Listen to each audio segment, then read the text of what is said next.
नमस्ते। आज हम एक बड़ी ही दिलचस्प कहानी सुनने वाले हैं।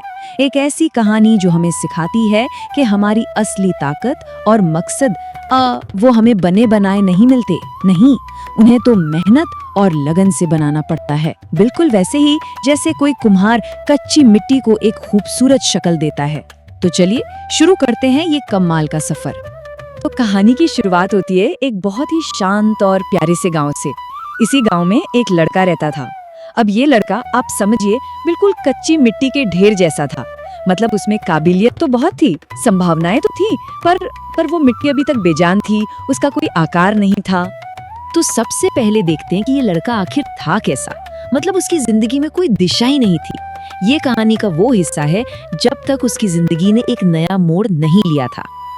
उसका पढ़ाई में तो भाई मन ही नहीं लगता था। जैसे ही किताबें खुलती उसका ध्यान फौरन बाहर की दुनिया में चला जाता था। बस हमेशा कोई ना कोई बहाना ढूंढता रहता था कि पढ़ाई से कैसे बचा जाए। और बस दोस्तों की एक आवाज आती और वो सब कुछ मतलब अपनी किताबें, अपनी जिम्मेदारियां सब छोड़कर खेलने भाग जाता था। उस वक्त उसके लिए खेलकूद से जरूरी और कुछ था ही नहीं। ज्यादातर दिन तो उसके बस पेड़ों के नीचे पड़े पड़े आलस करते हुए ही निकल जाते थे। अब ये देखकर गांव वाले तो निराश होते ही थे, पर सच तो ये है कि अंदर ही अंदर उसे खुद भी एक अजीब सा खालीपन महसूस होता था। एक भटकाव सा था उसकी जिंदगी में। लेकिन फिर एक दिन कुछ ऐसा हुआ, एक ऐसी मुलाकात हुई जिसने उसकी पूरी जिंदगी बदलने की शुरुआत कर दी। तो हुआ यूं कि एक दिन वो गांव में ऐसे ही घूम रहा था और तभी उसकी नजर एक कुम्हार पर पड़ी। वो कुम्हार क्या गजब की एकाग्रता से अपने चाक पर मिट्टी को एक शक्ल दे रहा था। ये देखकर लड़के के अंदर एक जिज्ञासा जागी और वो बस वहीं रुककर उसे देखता रह गया। और पता है, यहीं से कहानी का सबसे मजेदार हिस्सा शुरू होता है। ये जो कुम्हार का चाक था ना, ये सिर्फ एक औजार नहीं था। नहीं, ये तो जिंदगी का एक बहुत बड़ा सिंबल था, एक प्रतीक।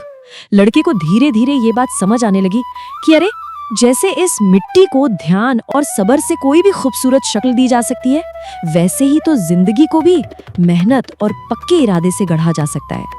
बस ये एक एहसास ही काफी था। उसने लड़के को अंदर तक हिलाकर रख दिया और उसने फैसला कर लिया कि अब वो खुद को बदलेगा।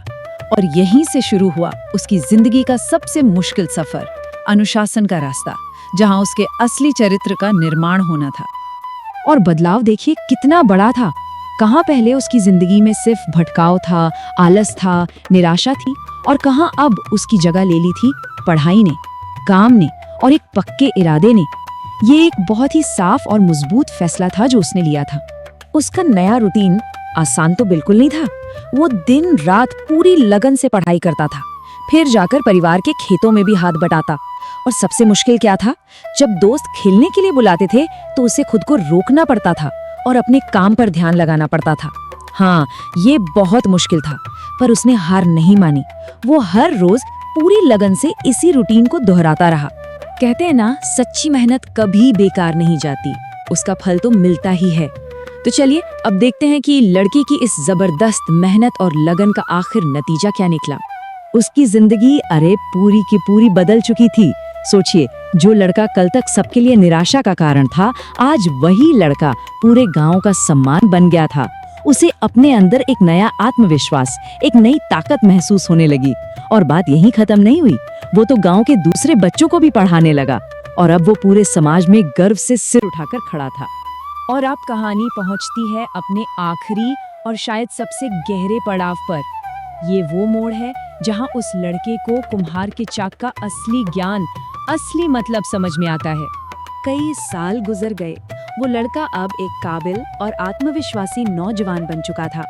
एक दिन वो उसी बूढ़े कुम्हार को ढूंढने निकला, वही कुम्हार जिसने जाने अनजाने में उसे जिंदगी का सबसे बड़ा पाठ पढ़ाया था।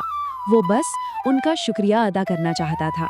और यहाँ उस बूढ़े कुम्हार ने उसे जिंदगी की आखिरी और सबसे कीमती सीख दी।